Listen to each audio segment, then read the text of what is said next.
Good morning friends. મારું નામ doctor Krunal Patel છે. હું સ્ટાર ઓર્થોપેડિક હોસ્પિટલના ડાયરેક્ટર અને સંચાલક છું. આજે આપણે વાત કરીશું બોન મિનરલ ડેન્સિટી એટલે શું. બોન મિનરલ ડેન્સિટી એટલે જે કેલ્શિયમમાં અને ફોસ્ફરસનું જે હાડકું બનેલું હોય છે એની ઘનતા તપાસવાનો એક ટેસ્ટ હોય છે. બોન મિનરલ ડેન્સિટી યુઝ્યુઅલી મોટાભાગના જે એડલ્ટ લોકો એના માટે વધારે કામનું હોય છે. એના માટે તમારા હાથ અથવા પગનું અથવા તો કમરના હાડકાનો એક્સરે જેવું લેવામાં આવે છે અને એનાથી હાડકાની ઘનતાની તપાસ કરવામાં આવે છે. હવે આ ટેસ્ટ કોના માટે ઉપયોગી છે? જે લોકો 50 વર્ષથી મોટા છે, લેડીઝ મોટા ભાગે, અથવા તો જેન્ટ્સમાં નોર્મલી 60 પછી, અથવા તો જે લોકોને સ્મોકિંગની હિસ્ટ્રી છે, બીજું એમને કંઈ ખેંચની દવા ચાલતી હોય છે, જેવા લોકોમાં હાડકાનું વીકનેસ એટલે કે પોલાણપણું થવાની સંભાવના વધારે છે.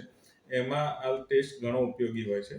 આ ટેસ્ટ તમારે ઓપીડી બેઝ ઉપર થઈ જતો હોય છે. એના ફાયદા એ છે કે આ ટેસ્ટ જે લોકો કરાવે છે એની એક ઘનતાની તપાસ થાય તો ફ્યુચરમાં ફ્રેક્ચરનું રિસ્ક કેટલું છે એ આના ઉપરથી નક્કી થઈ શકે છે. જે લોકો હાડકાં નબળા હોય પહેલેથી પ્રિકોશન લઈ લે તો પછી એમને ફ્રેક્ચર થવાની સંભાવના ઓછી રહે છે. બીએમડીમાં 2 સ્કોર આવે છે, ટી સ્કોર અને ઝેડ સ્કોર. ટી સ્કોર ઉપરથી મોટાભાગે આનું ડિસિઝન લેવાતું હોય છે.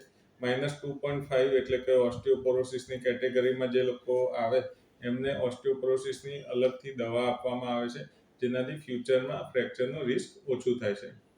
તમારા કોઈ બી પેરેન્ટ્સને આવો હાડકાનો દુખાવો હોય અથવા તો કમરનો દુખાવો હોય તો એમના માટે બીએમડી ટેસ્ટ ઉપયોગી છે.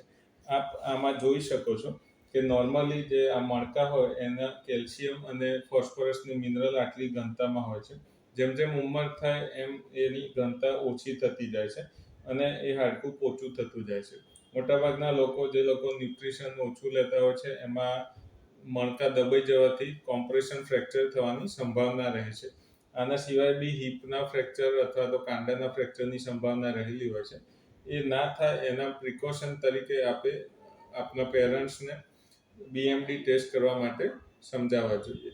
જો આપને કોઈ બી આવું તમારા ઘરમાં કોઈને હાડકા કે સાંધાનો દુખાવો હોય અને આ કેટેગરીમાં આવતા હોય તો આ 22 જૂને સન્ડે આપણે બીએમડી કેમ્પનું એક આયોજન કરેલું છે.